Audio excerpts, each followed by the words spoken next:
Hi guys! So, hindi ako makapag-live. Tinatry ko mag-live, kaya lang hindi ako pasensya na kayo sa suot ko. Ito ang problema ko dito. Gusto ko to kasi, wala, maganda siya. Maganda siya, kaya lang, dumudula, etong part na to, dumudula, as nakikita yung bra ko. Kaya yun yung part na ayoko. Pero maganda siya kasi, parang isang suotan mo lang, okay na, pang ano na siya, pang office na, diba? So, hindi ako makapasok magle-live dapat ako. Kasi, may nag-chat. Magle-live dapat ako.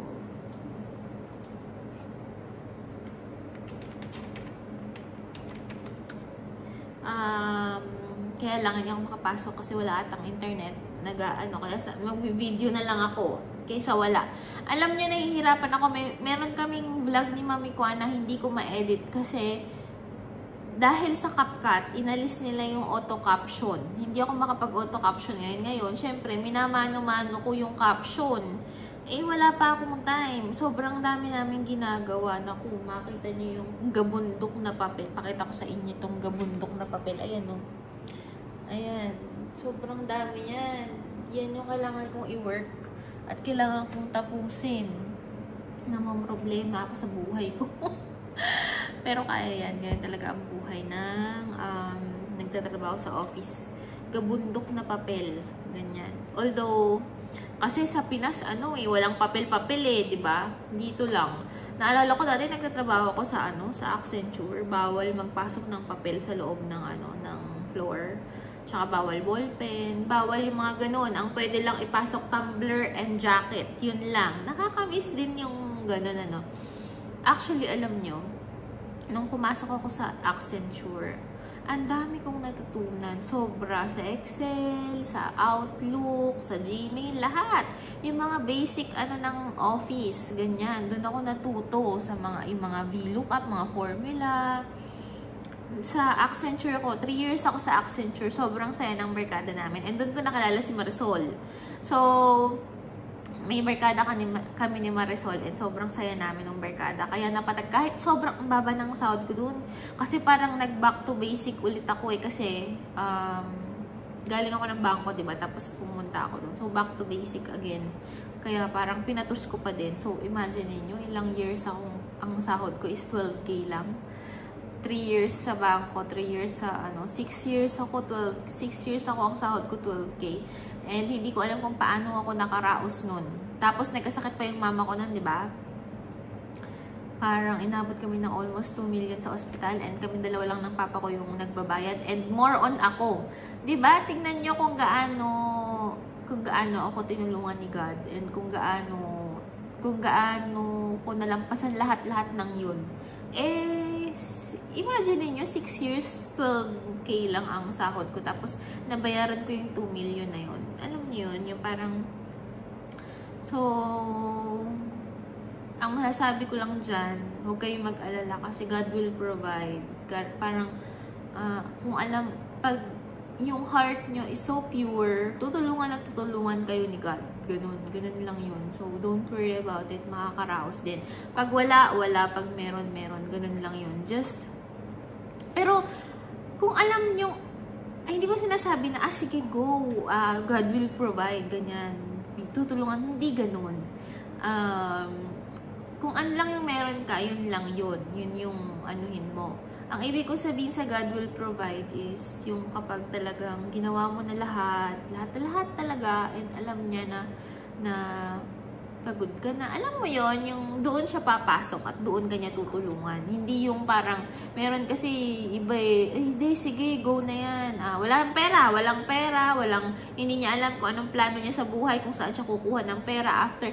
Basta ginawa lang niyang gawin yung isang bagay, dahil nasa isip niya God will provide, hindi ganun. Ang sinasabi ko sa God will provide, dapat may plano ka kung saan mo kukunin yung mga pera, ganyan. And then, the next thing you know, tinutulungan ka na niya. Mga ganon, diba? So, alam niyo na yun. Alam niyo na ibig kong sabihin. So, ang ibig kong sabihin pag wala, pag meron. Parang yun yung, yung inano niya, yung pinagkasya niya yung ilan ba yun? 5 loaves of bread, tsaka 2 fish sa 5,000 people. Ganon yung ibig kong sabihin. Yung magugulat ka na lang, ay, nabayaran mo na pala, ganyan. So, kamusta kayo mga kasing ko? Sana okay lang kayong lahat. Ako, okay naman. As time goes by, nakakaraos sa trabaho. And, wala, dun ko lang ginugugol ang aking buhay. Sa trabaho lang talaga. And, hindi na nga ako makapag-edit kasi nga, may problema kami. And, hindi ko alam. Feeling ko hanggang next year na yung problema na yun. So, pero okay lang. Ganun talaga. Thankful ako sa work ko. Anyway, kachat ko pala. May kachat ako. Hulaan nyo kung sino to. Ito pala yung chika ko sa inyo. Ito, lakasan ko nga.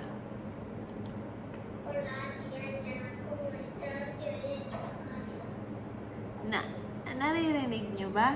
Nanyo?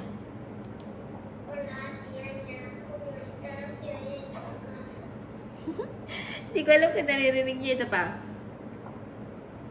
Aching ako. Excuse me. Ito pa.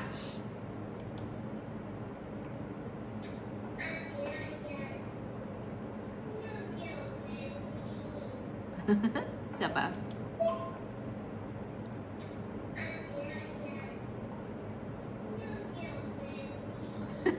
Cute. Cute. So, ayan, sila ang kachat ko and namimiss ko na talaga yung magnanay na yan. Kaya lang, wala pa akong time. Hindi ko talaga hindi ko sila ma-meet ng Saturday, hindi ko rin sila ma-meet ng Sunday kasi pumapasok ako ng Sunday morning. And sobrang pagod ko na, gusto ko nang magpapahinga na lang ako ng Sunday afternoon. Kasi minsan, late na rin ako umuwi, like 3 PM, ganyan, matapos ko lang yung work ko. So, wala pa talaga ako. Sabi ko sa kanya, wait lang, sabi niya kasi gusto niya pumunta sa bahay. Kaya lang sabi ko, wait lang kasi nasa work ako kako. Hindi pa pwede pumunta sa bahay. Sabi ko ganyan. Antayin mo ako. Tatawagan na lang kita kapag pwede na tayong magkita kako ganyan. Ewan ko ba? Masakit na yung ulo ko sa work, pero okay lang. Ganun talaga. So, at least, di ba, naririnig ko pa rin yung boses niya. Tapos, sabi ko, anong ginagawa mo? Kasi nagsisend din ako ng voice message eh. Kasi sabi niya, gusto daw, nung una nagtatype lang ako, tapos sabi nung mama niya, ay, gusto niya marinig yung boses mo. Eh, then, nag-send ako ng voice. Tapos, ayun, sabi ko, anong ginagawa mo? Sabi ko ganyan. Tapos biglang sumagot yung nanay. Ayaw na niya makipag-usap. Maglalaro na daw siya. Sabi. Ay, ayun. Tapos yung mama niya, okay lang din naman yung mama niya. Nag-aaral mabuti. Ganyan. So, gusto kong makaano sila sa buhay. Gusto ko silang maging okay sa buhay nila. Lalo na yung bata. Sana makapagtapos yung bata. Sana hanggang college, hanggang sa magkatrabaho, ganyan. And yung mama din niya, gusto ko makapagtapos ng pag-aaral. Gusto ko ma-practice niya kung ano yung pinag-aaralan niya. Sana, hindi ko alam kung paano mangyayari yun dito. Pero kasi, alam niyo marami rin namang dito mga tao dito na pumupunta sa ibang bansa like Ghana, Nigeria, yung mga ganyan like Cameroon, madami silang pwedeng puntahan at pagtrabahuhan. So, sana maipush nila yun. Sana makapag-ipon sila at merong isa sa kanila sa mga bata na yun makapagtapos at tulungan nila yung isa't isa. Kasi kahit isa lang na merong makakaraos sa buhay, kaya na niyang tulungan yung iba niyang kapamilya, di ba? So, ayun, yun ang pinagpe-pray ko talaga. Kasi, ang dami nila. Ilan silang magkakapatid. Sana man lang talaga kahit isa, di ba? Yung may magandang education at matutulungan yung isa. Kahit hindi na matulungan, pero basta, makapagtapos, di ba? Nasa sa kanya na yun kung tutulong siya o hindi. Pero feeling ko naman tutulungan. Silang magkakapatid naman okay naman silang magkakapatid. Naman sila, sama-sama pa rin sila sa isang bahay. So, walang problema.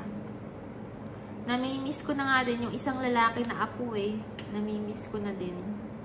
So, ayun, yun lang naman ang chika ko. Pinarinig ko lang sa inyo. Kasi ako namimiss ko talaga yung batang yun. And feeling ko kayo, namimiss nyo na din. Ayun, yun lang. Ano pa bang chichika ko? Wala naman na. Oo nga pala. Yung lindol. Grabe yung lindol sa Cebu, no? So, ingat kayo sa mga taga Cebu. Ingat po. And sana, may mga namatay pala. Grabe. Hindi ko kinakaya yung mga video. Nakikita ko lang sa TikTok. Grabe yung lakas niya. 6.9 magnitude sa Cebu. Tapos, nakita ko dun yung about sa Taal. Although, minor explosion. Minor lang ba? Tama ba yung nakita ko sa TikTok na minor explosion yung nangyari sa Taal. Pero grabe talaga yung sa Cebu. So, let's pray for the people there. And yung sa mga namatayan, ganyan. Ayun, nakakaano din. Pag nature na talaga, wala ka nang magagawa. Nature. Yun. So, ayun lang. And about din naman dun sa nangyayari sa Pilipinas na yung sana may mangyari dun sa mga yung sa mga cute ang cute. Sana may mangyari dun sa nangyayaring diskusyon ngayon, 'di ba? Yung about sa tax, yung mga ninakaw na mga tax. Sana may mangyari naman, hindi yung puro ganun lang, 'di ba? Tapos after nun, 'di ba? In the end, wala pa rin bang mangyayari, 'di ba?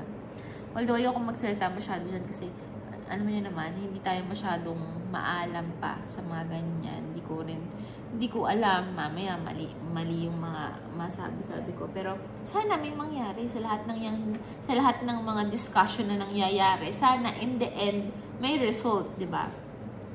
Let's all pray for the Philippines. So, ayun lang mga kasingko, share ko lang sa inyo. And thank you so much sa pagsama niyo sa akin. I love you all. Yun lang. Goodbye.